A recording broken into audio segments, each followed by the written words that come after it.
Jeudi, notre journal des élections avec vous, Marine de Mazure.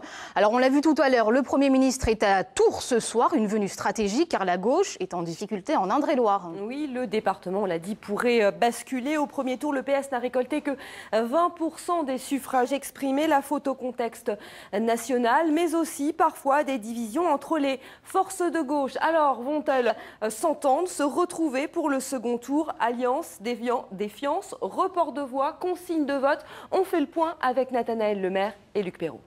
UMP contre PS, PS contre Front National ou UMP contre FN, tous les cas de figure se présentent pour ce deuxième tour des élections départementales. Dans les 17 cantons d'Indre-et-Loire, les candidats comptent sur les reports des voix, d'où l'enjeu des consignes de vote des perdants du premier tour. À gauche, le Parti communiste appelle au Front républicain, mais ça s'arrête là. Là où il y a l'extrême droite, pas de discussion, battre l'extrême droite, l'éliminer.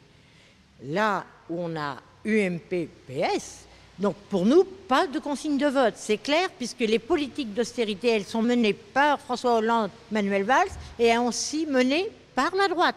Donc là, les gens choisiront en fonction de leur propre conscience et de leur propre réflexion. Du côté des écologistes, les soutiens sont plus sélectifs et se font au cas par cas. Notre consigne, c'est clair, c'est aucune voix pour le Front National. Et en particulier à Langeais, on souhaite que ce soit le PS qui batte le Front National. Après, il y a d'autres cas particuliers où c'est la droite forte qui se présente, comme à Jouer les Tours, à Tours-Nord ou à Tours-Sud. Là, on appelle à battre la droite. Et puis pour le reste, je veux dire, les électeurs jugeront. Ils sont propriétaires de leur voix et ce sera à eux de juger en leur âme et conscience. Présente aux côtés des candidats de gauche sur 13 cantons, l'association C'est au tour du peuple ne se positionne pas sur des partis ou des candidats. Nous, on défend des valeurs de gauche sociale et écologique et on appelle nos électeurs à se déterminer en fonction de valeurs de gauche essentiellement. On n'a pas à donner de consigne de vote, ça c'est complètement dépassé et par respect pour ces électeurs. Bien loin de l'automatique soutien au deuxième tour, les gauches tourangelles mesureront dimanche soir dans les urnes ce qui les unit.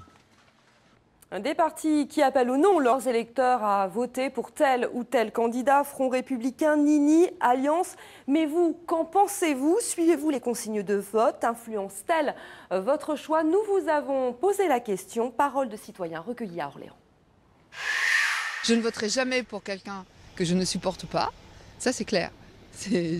Même si le parti dit de faire ceci ou cela. On n'a affaire qu'à des véreux, entre parenthèses, excusez-moi de l'expression, mais on n'a plus du tout confiance en eux. Donc maintenant, suivre les consignes de tel ou tel parti, non. Non, pas du tout. À partir du moment où on donne sa voix à quelqu'un au premier tour, c'est qu'on a confiance en cette personne. Donc si elle nous dit qu'elle-même elle a confiance en un parti qui sera au deuxième tour, oui, je suivrai les consignes de vote, bien sûr. Il y a des hommes politiques en disant ne voter ni pour l'un ni pour l'autre, c'est quasiment s'y donner comme consigne de ne pas aller voter. C'est quand même étonnant de la part d'hommes politiques de dire de ne pas aller voter. Dites faites ce que vous voulez, je ne vous donne pas de consigne, mais faites ce que vous voulez, c'est plus responsable. En ce moment, les élections elles ont plus valeur de test national.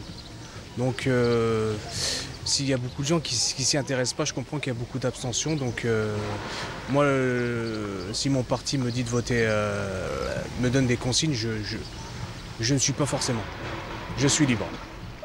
Alors bien sûr, si la question des consignes de vote est si prégnante, c'est en raison de la forte percée du Front National. Dans la région, il a réalisé de très bons scores, notamment en Eure-et-Loire, dans le Loiret et dans le Loir-et-Cher. Pour le second tour, il sera présent dans 67 des 94 cantons encore à pourvoir, dans des triangulaires, mais aussi dans des duels directs. C'est le cas dans le canton de Blois. Le binôme emmené par le secrétaire départemental du FN sera face au duo socialiste, Geneviève Baraban, conseillère générale sortante, et Benjamin Vettelet, des socialistes arrivés en tête au premier tour et bien placés avec le report de voix pour garder le canton à gauche. Écoutez.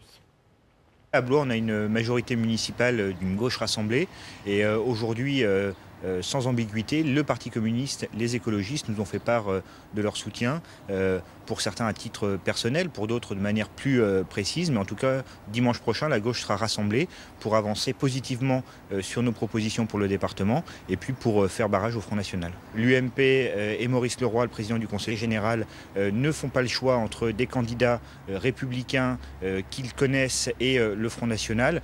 C'est à eux d'expliquer pourquoi. En tout cas, leurs électeurs, pour nombre d'entre eux, nous ont fait part de leur soutien également. Et on peut espérer aujourd'hui rassembler au-delà de la gauche. En tout cas, c'est à ça que nous aspirons dimanche prochain.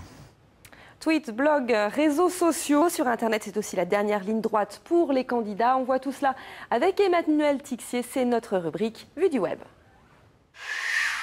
Et oui, il s'en passe des choses sur la toile dans l'entre-deux tours. Déjà, il y a ces candidats malheureux éliminés au premier tour qui ne peuvent que remercier leurs électeurs et tirer des leçons de ce scrutin. Et puis rapidement, l'émotion laisse la place à la tactique. Pour ces candidats battus, il s'agit de prendre position pour le second tour. Soutien conditionnel comme dans ce tweet ou sans condition, à droite comme à gauche.